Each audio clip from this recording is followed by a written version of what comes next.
E hoje nós viemos a um lugar muito especial. Estamos aqui na Jordânia, na cidade de Amã, num lugar conhecido como a Cidadela de Amã. Eu sou a professora Lise e te convido a viajar comigo pela invicta história do cristianismo.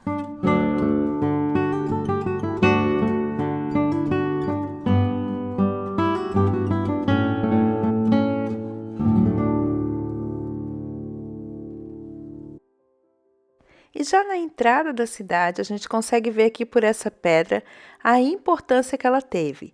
Desde o ano 312 a.C., essa cidade foi um ponto de referência aí para vários reinos. E nós já estudamos a sucessão dos reinos, mas aqui nessa pedra você pode ver que ela pertenceu aos nabateus e ela passou para o Império Romano e Bizantino. Na verdade, o próprio nome dessa cidade, se você lembrar lá daquele nosso vídeo, eu vou colocar a descrição aqui em cima, ela foi nomeada pelo rei Ptolomeu II. Na verdade, esse rei era Ptolomeu II Filadelfos. Por isso, a cidade, em homenagem a ele, foi chamada Filadélfia. E é claro que essa cidade nem sempre existiu em sua forma de maior glória. Na verdade, ela passou por várias mudanças ao longo dos anos, e essas pedras são testemunhas da grandiosidade pela qual essa cidade passou. Na época do Império Romano, ela foi uma cidade com um ponto muito forte aqui. Você lembra que Herodes, o filho de Herodes, ficou com uma parte ainda do domínio da área da Pérea?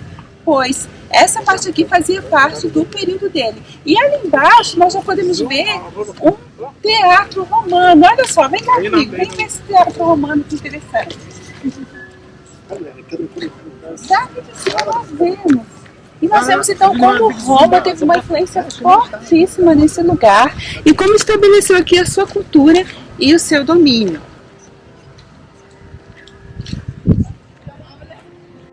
Esse lugar teve grande influência de regentes romanos, como por exemplo Marco Aurélio e Lúcio Vero, a quem é dedicada a construção do templo de Hércules aqui presente, que nós já vamos ver as ruínas.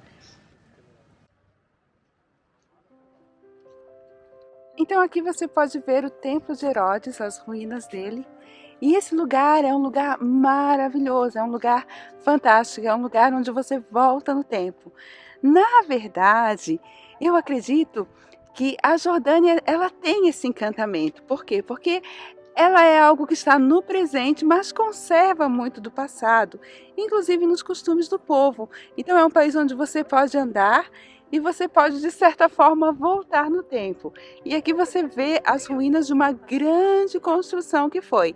E nós estamos chegando agora no que seria a entrada do Templo de Hércules. Outra coisa que nós vemos aqui, antes mesmo de chegar ao templo, eu quero mostrar para você, é os lugares de conservação de água.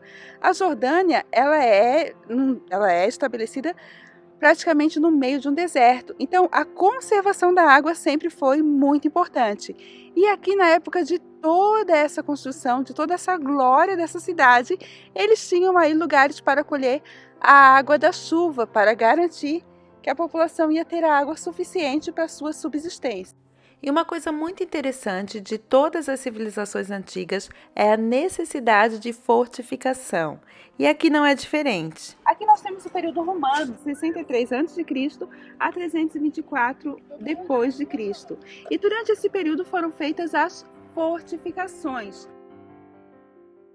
Embora também precisa ser levado em conta que essa cidade é construída numa montanha. Então já é difícil para os inimigos conseguirem atacar. E isso deu a esse lugar muito da sua prosperidade. Por quê? Se o inimigo começasse a subir de lá para cá, automaticamente já seria mais fácil para ele ser visto e derrotado. Mas também foram feitas as fortificações. E aqui bem atrás de mim nós temos ainda Resquícios daquela época, resquícios das fortificações romanas. Você consegue imaginar como isso era na sua glória e no período do domínio de Roma. Mas talvez você possa estar se perguntando, mas Liz, o que isso tem a ver com a história do cristianismo nos dias de Jesus?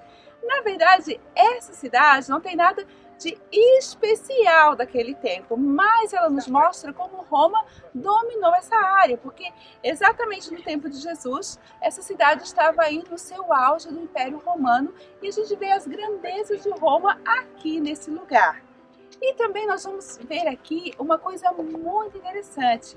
Aqui dentro existe um museu e nesse museu nós temos resquícios dos achados de Qumran. Gente, olha aqui o tamanho dessas pedras, olha aqui. Ou seja, você consegue ter uma dimensão, uma imaginação do que seria isso aqui na época de glória, na época do Império Romano. Olha os restos de algumas colunas do templo. E olha aquilo ali, gente. Olha a entrada e a grandiosidade. Então você imagina, o império que saiu lá da Europa, lá de Roma, conquistou isso aqui e nesse lugar conseguiu fazer toda essa magnitude. E nós chegamos então aqui na base do que seria o Templo de Hércules e podemos só vagamente imaginar o que seria isso em toda a sua glória. Felizmente nós temos algumas ajudas aqui para imaginar isso. Nós temos aqui uma reconstrução hipotética de como poderia ser o Templo de Hércules. E se você já se perguntou alguma vez como os romanos faziam para empilhar essas pedras, como eles conseguiam empilhar uma pedra dessa em cima da outra, então nós temos aqui uma máquina que é um modelo do que era usado por eles. Então eu vou mostrar para você aqui. Exatamente aqui você pode ver isso. E aqui nós temos então a descrição de como seria o Templo de Hércules na época do seu apogeu.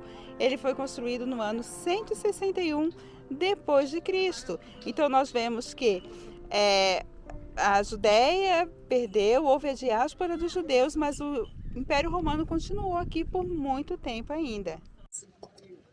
E nós estamos aqui séculos depois, milênios depois, mas a beleza desse lugar ainda pode ser vista e sentida.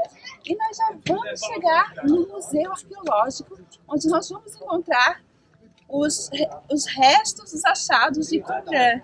E esse achado é muito importante para nós cristãos, porque ele nos fala da veracidade da Bíblia. Ele nos fala, muitas pessoas acusam a Bíblia de ter sido corrompida, de ter sido modificada, de não ser mais os seus originais, mas esses achados de Qumran, que foram enterrados aí perto da época de Jesus, nos mostram que ela permanece a mesma. Glória a Deus por isso e glória a Deus por esses achados.